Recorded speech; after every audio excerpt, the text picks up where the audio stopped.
11:41. Continuamos haciendo Cecilia Te Informa y en este último tramo vamos a responder a todas las consultas que nos hacen llegar nuestros televidentes. En primer lugar, para la persona que ha preguntado por el programa Bien Activos, le voy a compartir el teléfono de la profesora Paola Espinosa, que es la encargada de llevar adelante este programa y es la profesora de actividades físicas y es la que puede darle la respuesta a esta persona. Se lo voy a dar al número bien despacito para que ustedes, todos los jubilados y pensionados que quieran hablar con la profesora Paola lo puedan hacer y puedan incorporarse a estos grupos de actividad que están muy buenos. El teléfono de la profesora es 387-583-2480. Repito, este es el teléfono de la profesora Paola Espinosa, que está a cargo del programa Bien Activo. Mándale un mensaje, dígale que habla de parte de Cecilia Te Informa, le manda un mensaje por WhatsApp a la profesora para que le pase seguramente ya tienen agendados cuáles van a ser las próximas actividades. Le repito el número, 387-583-2480. Ese es el teléfono de la profesora Paola Espinosa, que está a cargo del programa Bien Activos. Esperamos que pueda comunicarse con ella para incorporarse a este grupo que, como ustedes acaban de ver en las imágenes, son actividades muy divertidas. En este caso fue intergeneracional. Esta actividad se hizo el 30 de agosto en las instalaciones del Consejo de Profesionales de Ciencias Económicas. Fueron los abuelos con los nietos. Pasaron una tarde súper divertida, haciendo actividad física y también recibiendo una capacitación por parte de las nutricionistas que nos enseñan a esto de comer saludable. ¿A qué se refiere? ¿Qué alimentos son recomendables para los adultos mayores? Paso a responder algunas consultas que nos hicieron llegar nuestros televidentes. Recuerden que ustedes pueden mandar mensajes a la línea que está allí en pantalla y también pueden comunicarse telefónicamente con nosotros. Acá hay una pregunta que dice: buenos días, disculpe, yo cobro la PUAM, ¿puedo jubilarme? La PUAM es la pensión universal para adultos mayores y pregunta si puede jubilarse. Acá no sabemos para darle esta respuesta si se trata de un hombre o una mujer. Pero en el caso de que sea hombre y está cobrando esta pensión universal para adultos mayores, quiere decir que esta persona tiene más de 60 años, pero no tiene la cantidad suficiente de aportes para poder llegar a una jubilación común ordinaria, como es el caso de los hombres con 60 años de edad y 30 de servicio. O sea que si la persona que hizo esta consulta es hombre, la respuesta es que no podría pasarse de una PUAM a una jubilación ordinaria si no cuenta con los años de servicio.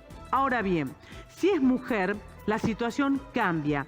Es decir, si esta señora tiene más de 60 años de edad, casi por cumplir 61, tiene algunos años de aporte, recordemos que en el caso de las mujeres se suman los años de aporte que podría tener más la cantidad de hijos que tiene esta mujer, porque recordemos que desde el año pasado el ANSES, a través del Gobierno Nacional, aprobaron esto de reconocimiento por cuidados, que es en el caso solo de las mujeres que podrían jubilarse contabilizando la cantidad de hijos que tienen. Entonces, si tienen algo de aporte más la cantidad de hijos que tienen, podría llegar a ser una moratoria. Pero yo siempre lo digo en potencial, podría llegar a ser una moratoria. Eso se va a saber cuando la persona vaya al ANSES, lleve sus documentos, lleve las actas de nacimiento de los hijos y, por supuesto, le hagan un cálculo que técnicamente se llama determinación de derecho. Es un trámite que tenemos que hacer todas las mujeres para conocer cuál es nuestra situación en lo que respecta a la jubilación, para poder saber concretamente cuántos años tenemos y cuánto nos faltaría para pagar con moratoria. Otra de las consultas dice: bueno, acá nos informa nuestro productor que tenemos una comunicación telefónica, así que voy a detenerme en la lectura de los mensajes para saludar a quien está del otro lado de la línea. Muy buenos días, ¿con quién tengo el gusto de hablar? Roxana habla. Hola Roxana, buen día. ¿Cómo le va? Señora, buen día. Dígame. Escúcheme, yo quería hacerle una pregunta de que, por ejemplo, mi esposo pagó como 30 años monotributo. Sí. Pero él no aportó porque a él le decían que sí, que estaba aportando y resulta que llegó el tiempo que él falleció y no tenía ningún aporte. Pero a él le descontaban. Sí.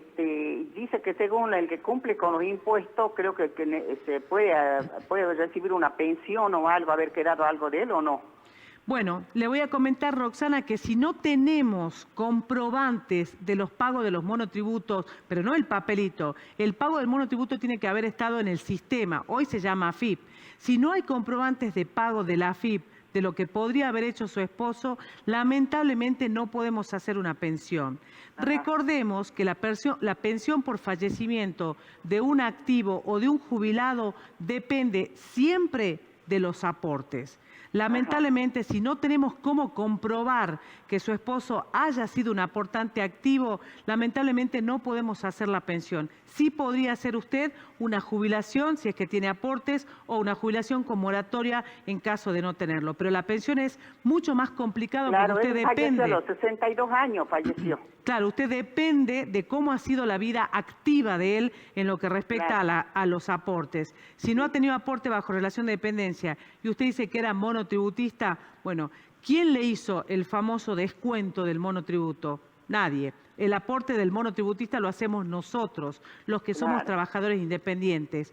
Salvo que usted pueda de alguna manera buscar documentación probatoria, tiene que demostrarle ante el ANSES que él ha tenido fehacientemente 30 años de servicios consecutivos para poder hacer una pensión. Es complicado. Gracias, señora. No, gracias. Por favor, gracias a usted por comunicarse con nosotros. Allí estábamos con Roxana hablando sobre lo complicado que es obtener una pensión cuando fallece el esposo o la esposa y la situación, en este caso de los aportes, no está del todo clara.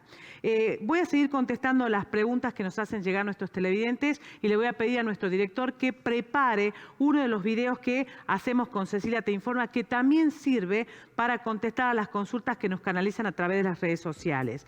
Dice, hola, buenos días, Cecilia, quería consultarle cómo puedo hacer para cobrar la asignación universal por hijo.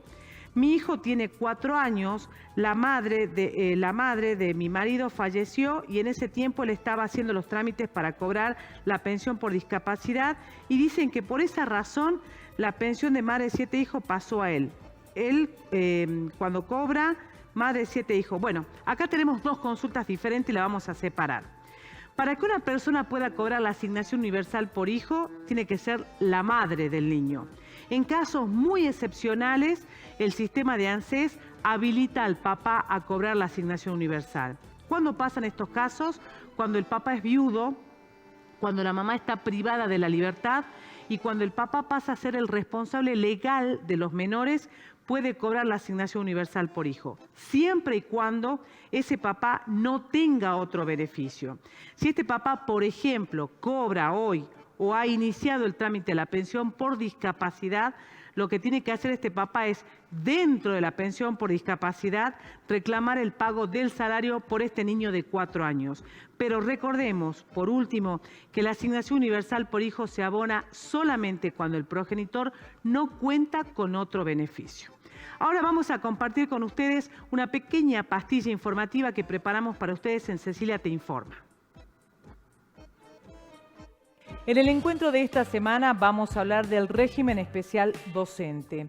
¿Por qué le llamamos régimen especial docente? Porque tiene ciertas características que lo diferencia de una jubilación ordinaria. En primer lugar, la edad necesaria para obtener el beneficio. En el caso de los hombres, podrán jubilarse a los 60 años de edad y las mujeres a los 57. En lo que respecta a los años de servicio, podrán retirarse de la actividad laboral a los 25 años y deberán constatar que han ejercido 10 frente a grado. Toda esta información ustedes la podrán declarar a través de la certificación de servicio, que es un formulario que deberán hacerlo completar por su empleador o el organismo correspondiente. En este caso será el Ministerio de Educación de la provincia a la cual ustedes hayan presentado o prestado servicio.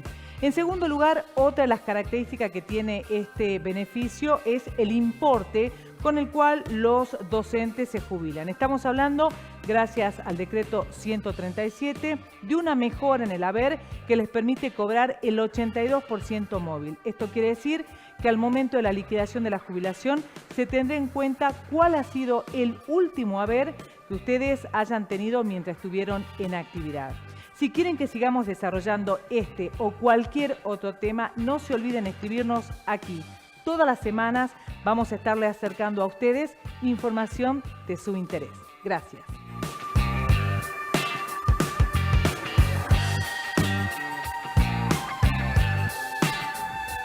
Con estos pequeños informes lo que hacemos es acercarle a usted información en general. Allí hablábamos del régimen especial docente. Habrán visto que se jubilan con una diferencia de edad y de aportes. Si ustedes quieren conocer más sobre esto, no duden en escribirnos a Cecilia Te Informa. Ahora le vamos a dar la bienvenida a una comunicación telefónica que, según nos indica, ya estamos al aire. Muy buenos días, ¿con quién tengo el gusto de hablar? Hola, buenos días. ¿Me escucha? Días. Sí, perfectamente. Bueno, no, la pregunta es muy específica. Yo me jubilé en el 2018. Sí. Y mi recibo de sueldo no fue blanqueado. ¿Qué quiere decir con que no fue blanqueado? Te blanquean, o sea, los montos que estaban en negro, se supone, son blanqueados para jubilarte en su momento. Sí, no se convirtieron en remunerativos, sí. Lo escucho muy poco. Le decía que si usted tiene algunos conceptos que usted los cobraba en mano, pero no estaban en el recibo de sueldo, quiere decir que esos conceptos no fueron remunerativos. Que por supuesto bueno, nosotros, le va a afectar. Sí, nosotros lo llamamos blanqueo entre nosotros, ¿no? Entiendo. El tema es el siguiente, que así entró mi recibo de sueldo al ANSES y fue aprobada mi jubilación en su momento en el 2018, que fue a San Salvador de Jujuy, a Luday de Jujuy. Sí. Y hoy en día, cuando me doy cuenta por otras cosas que fui a preguntar, me dijeron, no están blanqueados tu recibo, pido el blanqueo. Creo que se cortó la comunicación. ¿Puede ser? Lo reconocen porque ya se firmó un convenio, o yo puedo firmarte en conformidad, que era así como te ibas a jubilar. Yo pregunto a dónde voy, cómo reclamo, qué hago, porque es una diferencia. Bien, bueno, perfecto. Para que no quede en línea, corte, Eli, yo le voy a contestar cómo se tiene que hacer para que usted siga paso a paso los trámites para llevar adelante, ¿sí? Así en función de su consulta, también muchas otras personas en sus mismas condiciones pueden tomar nota, ¿sí?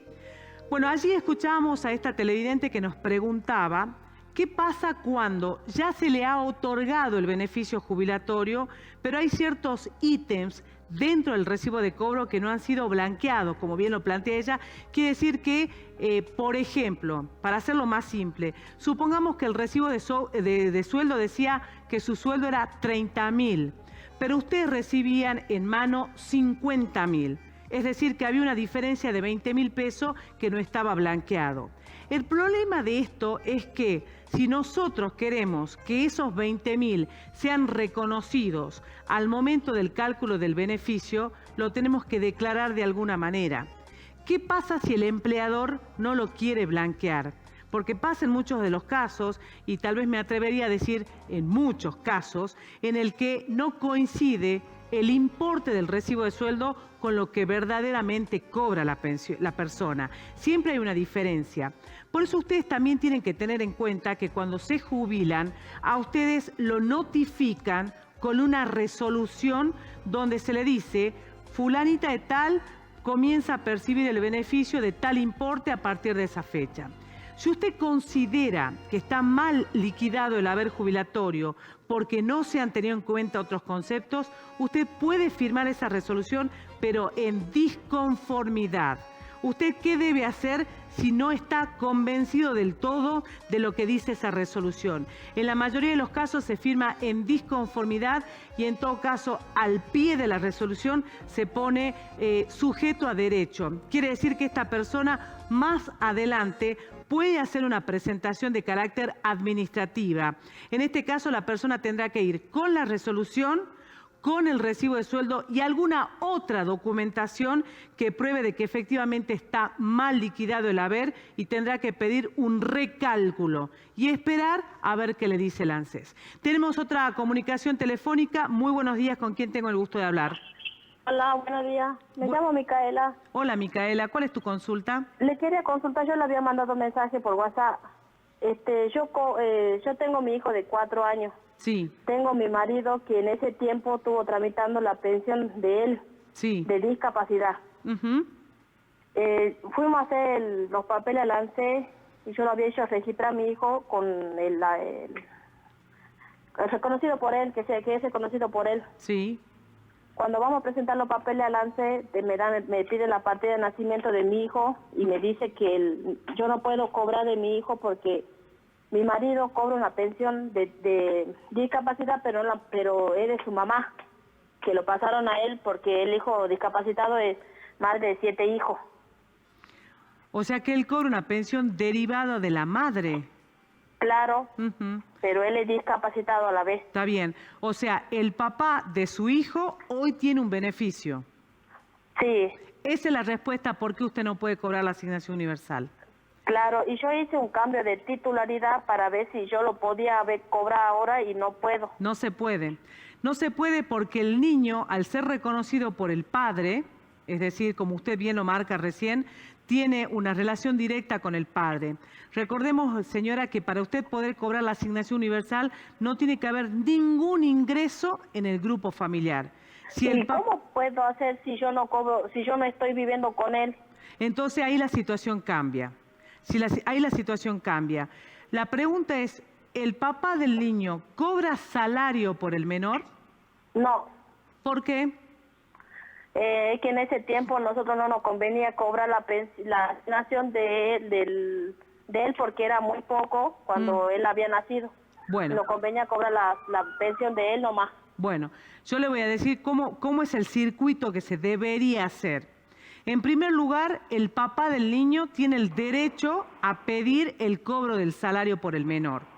Cuando el ANSES le liquida dentro de la pensión el salario del niño, recién ahí usted podría pedir lo que en algún momento se denominó el formulario Madres, que es un trámite que hacen las mamás para que el ANSES le liquide de oficio, sin iniciar acciones legales, para que le liquiden a la mamá.